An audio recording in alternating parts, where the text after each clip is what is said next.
Far out in the uncharted backwaters of the unfashionable end of the western spiral arm of the galaxy lies a small, unregarded yellow sun. Orbiting this, at a distance of roughly 92 million miles, is an utterly insignificant little blue-green planet whose ape-descended life forms are so amazingly primitive that they still think digital watches are a pretty neat idea.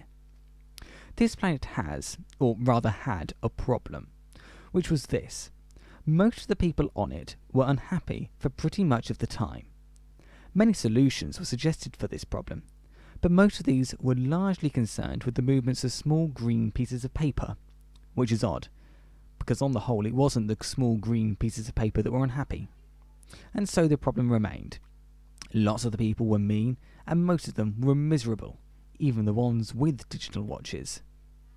Many were increasingly of the opinion that they'd all made a big mistake in coming down from the trees in the first place, and some said that even the trees had been a bad move, and that no one should ever have left the oceans.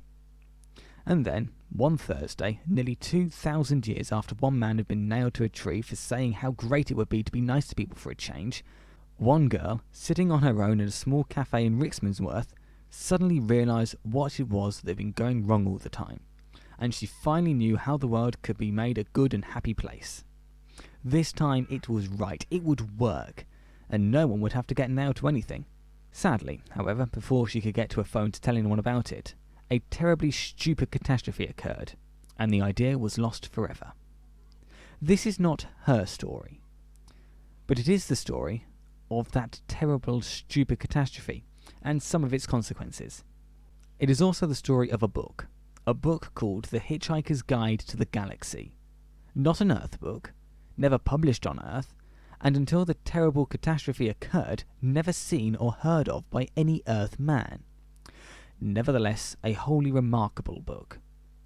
In fact, it was probably the most remarkable book ever to come out of the great publishing houses of Ursa Minor, of which no Earthman had ever heard either. Not only is it a wholly remarkable book, it is also a highly successful one, more popular than the Celestial Home Care Omnibus, better selling than 53 More Things to Do in Zero Gravity, and more controversial than Oolong Kalufid's trilogy of philosophical blockbusters Where God Went Wrong, Some More of God's Greatest Mistakes, and Who Is This God Person Anyway? In many of the more relaxed civilizations on the outer eastern rim of the galaxy, The Hitchhiker's Guide has already supplanted the great Encyclopaedia Galactica as the standard repository of all knowledge and wisdom.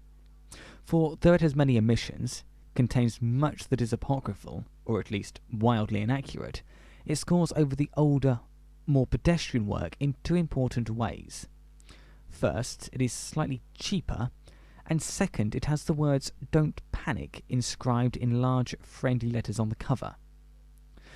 But the story of this terrible, stupid Thursday, the story of its extraordinary consequences, and the story of how these consequences are inextricably intertwined with this remarkable book, begins very simply. It begins with a house.